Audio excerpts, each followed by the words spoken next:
So Widen's been around for about 64 years now, so we've obviously moved into the technology space by way of some of our other business lines. But what I'm going to start with is a few questions that you may ask yourself, which is, why is it so damn tough to find the right images and video files? Maybe another question is, why can't I find a damn brochure with the right information on it?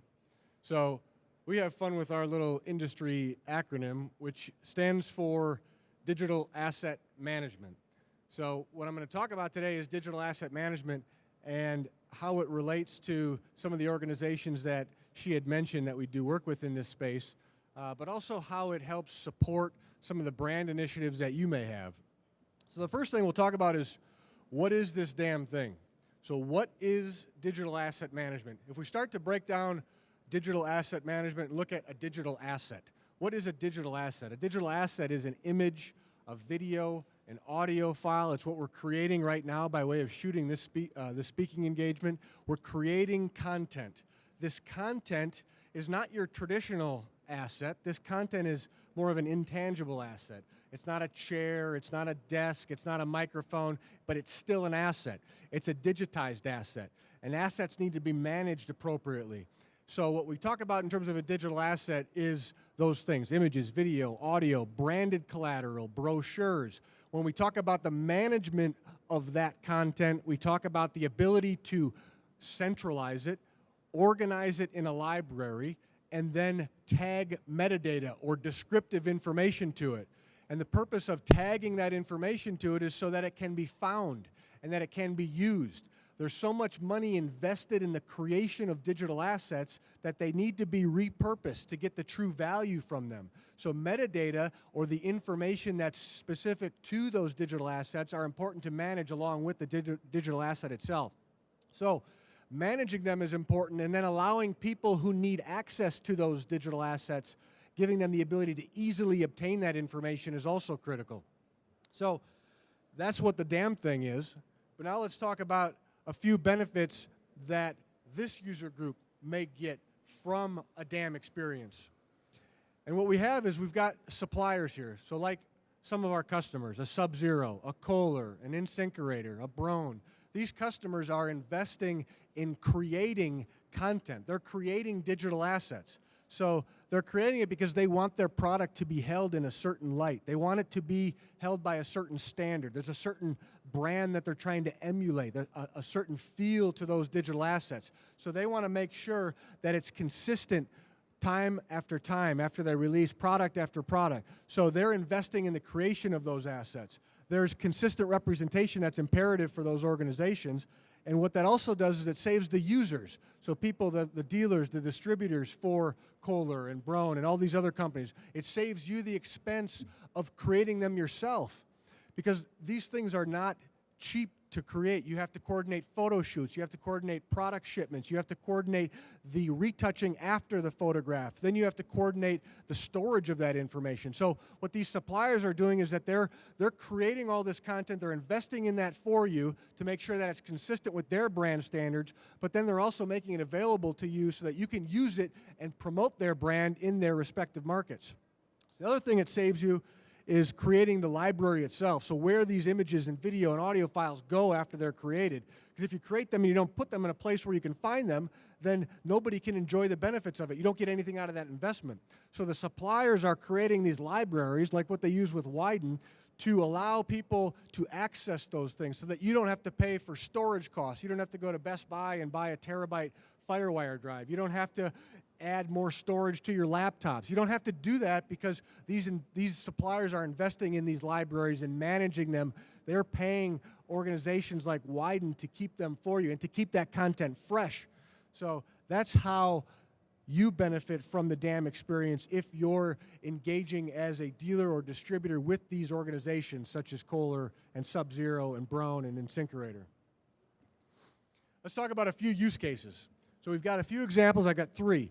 One is how you manage images and videos in general. So I've got a couple screen captures. I'll show you what that experience looks like. Then we're going to go through the brochure creation process and show how some suppliers have created these engines that allow you to create brochures on the fly. Real simple through the web browser. You don't need InDesign on your desktop. You don't need any of this stuff. It's through the internet, create your brochures.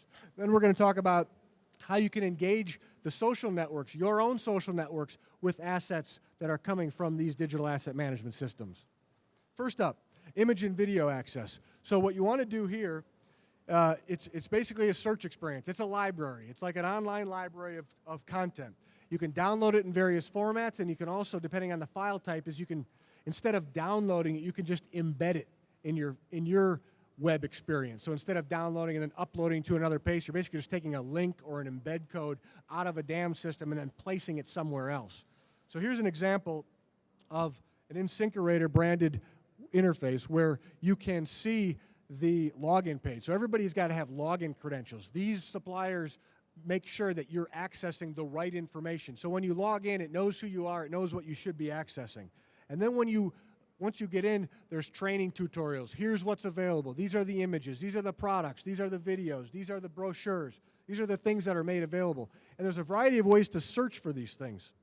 So when you run a search, you can see all these different pictures, all the videos. These things are made available to you. You can search a lot of different ways. There's quick search when remember the metadata that I talked about? Metadata is of critical importance because when you're searching these systems, they're displaying the results based on the metadata that is being entered by these suppliers. And you can sort this information. You can find video. You can find images. You can find different brands within it.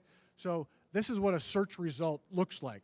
And then when you want to engage with these assets, you can take bigger snapshots. You can look at the photograph. You can look at more of this. So here's an example of the metadata, the keywords, the descriptive information, how this image is cataloged within InSinkErator's site. When you want to download it, this is a pretty sizable time savings because what we do at Widen for these suppliers is that we centralize the files and we only store one file because storing only one file allows us to then create files on the fly based on the need. So you may be using images for your PowerPoint presentation. You may be using images for a print brochure, your social networks. All these things require different formats. Some things require huge size files, some things require smaller files. So what we do is, on the fly, we create these different formats. So when you request this particular image as a JPEG or a TIFF or an EPS or for PowerPoint or for a printed brochure, then the file is automatically transformed into that format and then delivered to you by way of email or sent directly to another person who needs to get this. So that's an example of how you're interacting with an image: a search, a locate, a download, and then ask for the specific file format. When it comes to video, it's done in a similar way. Video files are displayed here. You can see the video. You can generate. You can watch the video in here without downloading it. And then when it comes to embedding video, you see on this lower side, your lower right side to you, there's an embed link. So what you do with video is such a massive format that to download the video and then to upload it somewhere else is a pretty sizable task. There's a lot of time that it takes to do that. And what you're doing is you're separating from the master file, which means when you download it, you've basically disconnected from that main library source. So if that main library changes the content, then you become disconnected from it. So to embed a video into your website means that you don't ever download that video. You just place the embed code there, but your website would still have the video there. Like it's in your frame, it looks like it's your branding, but that video is being played from these types of DAM systems. So that's a way that you can leverage some of the technologies that are available. The other way is same thing, downloading. So if you have to download it, you have to take it somewhere else. Video formats are also made available on the fly. So you can take a very high HD type video and transform that into another video format, whether it be QuickTime or Windows Media, all done on the fly. Now let's get into the brochure creation side. So that's the basic image and video management. When it comes to brochure creation, this is a little different animal. A brochure is still an asset. It's still an asset because it's got content in it, it's got rich media in it, and you want to share that. So what some organizations do, and I'll use Sub-Zero as an example here, is they have predefined templates that are available. Some of the content is static, some of the content is variable. And what you do is you can co-brand. They allow the co-branding of these brochures to be done easily through this web interface. So once you're done creating these files, some people like to order printed product as a result of it. So you can order them to be printed after you get done creating it. So I'll go through an example of what that looks like. Similar login page. You go and search. Instead of searching for images and video files, now you're searching for templates. The templates, again, predefined. Maybe it's an 8.5 by 11 template. It's got a static image. It's got some content that can be changed. So when we go through the building process, you'll see that here's an example of the template. You can change the image if you'd like. So Sub-Zero is making available through this web experience an options of images that you can select. What they're also doing is they're also allowing you to select headlines. Headlines, product information, what you're RSVPing to if it's an invite like this example, and then you're also able to place your your contact information in it. So your logos, your dealer or distributor information, that's all a part now of this brochure that you've just created. So the output of this is a professional looking brochure that can now be printed or produced or placed online as a PDF file or given to a particular customer, which in this case was easy for you to do because Sub-Zero created this template structure for you. And for Sub-Zero, what it allows is it allows them to make sure that they control components of their brand that they want to control, then share with you the investment of the asset creation process that they went to in advance of this. So this is an example of how you'd order a brochure. You'd send it to yourself or you'd send it to someone else. And then sometimes you're going to order these for print production. So it depends on the person who's creating this brochure. You may want to order 500, 1,000, 200 copies of this and then send it to a printer.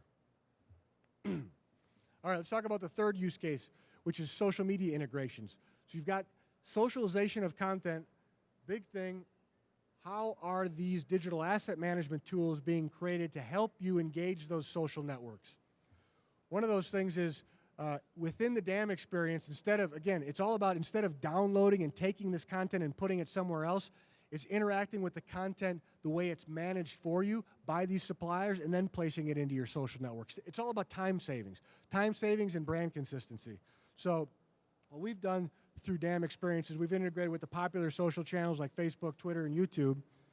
And the way this experience works, and here's a Widen demo site just to show you an example of how this works. You have a search, you look at videos, you look at images, again, just like the other searches.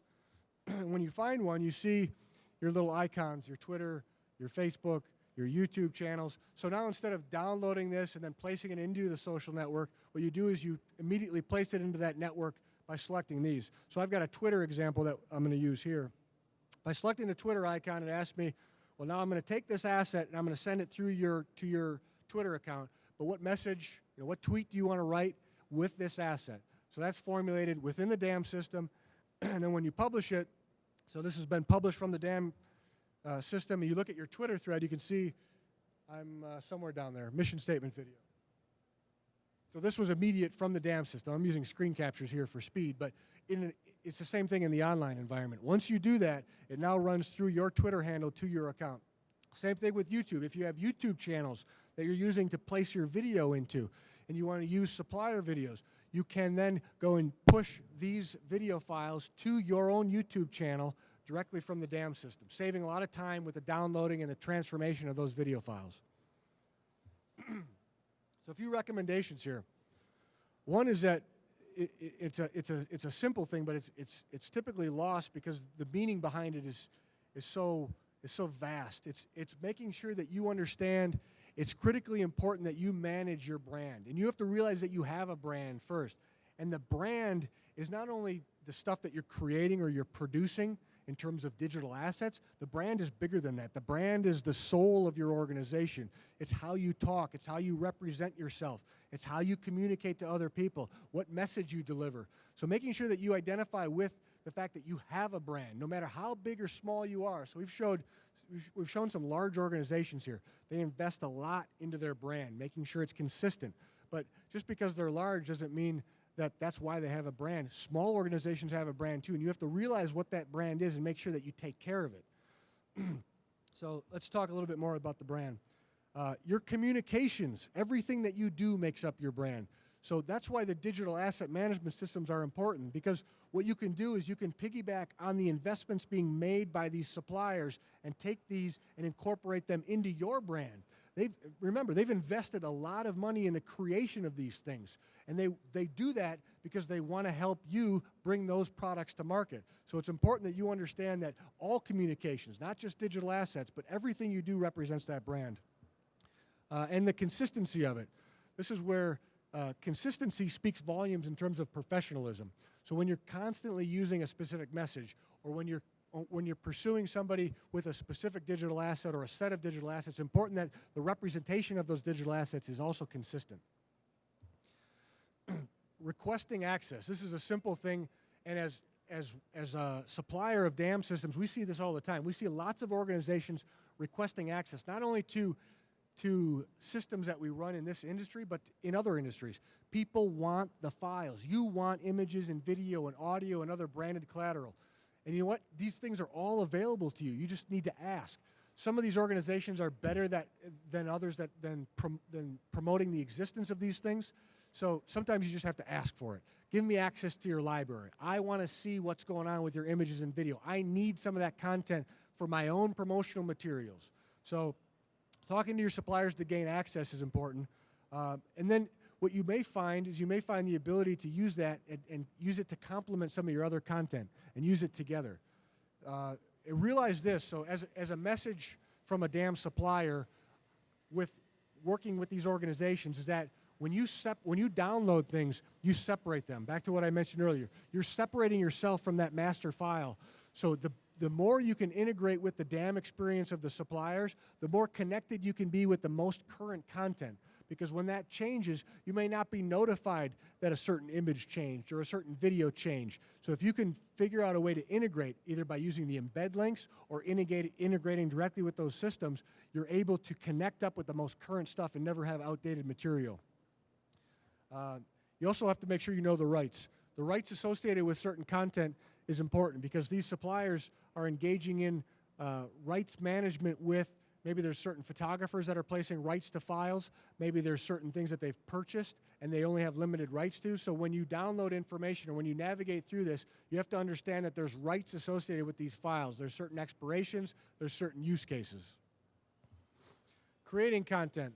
Another big part of even what we do at Widen as our own marketing strategy is we use all kinds of different tools, email tools, customer relationship management tools, our own dam tools, our own brochure creation. What we're doing is we're creating volumes of content. This content is white papers. It's value-added information that adds more to the customer experience. It may not even be specific to your business, but if you're helping that customer, that gets tagged back with you. If you can correlate yourself and your content with that customer and help give them more value from the experience, then eventually they'll get in to buy certain products. And what you're doing is you're building up that brand. You're building up your brand as an expert in a certain field, and you're sharing that knowledge by way of these white papers. A big thing that we've done is we've done a lot of case studies, a lot of video case studies where we put our customers front and center. And we put our customers on camera and we have them talking about their experience. What was it like to receive a product? What was it like to go through the service experience? If you can connect yourself more, if you can connect your prospects more with your current customer experience, the more expectations you're capable of managing, thus the more customer retention you're capable of garnering because you've managed those expectations up front. The other thing is creating your own video stories. I mean, there's a big thing to be said about the popularity of reality TV over the last decade. It's uncut, it's raw footage. There's a raw experience in there that you can create. And you can create video files from your own phone or from flip devices. It's real easy to create videos. But if you can create these videos and make them meaningful and make them meaningful to your customers and make them fun, then you create an experience with your brand that it's an enjoyable that would encourage revisitation. The other thing is to be active in your social networks. If you haven't heard it enough already, that's the place where people are going. So yes, certainly they still use search, they still use paid search and organic search, but they're also engaging in the social networks, asking their communities about what's going on. If you can be active with your brand in those networks, then you're able to have more repetition, and you can be more top of mind when a buying decision is actually made. Thank you. Any questions from anybody? I'll hang out up here too if you want to chat more about any of these things. Thanks for your time.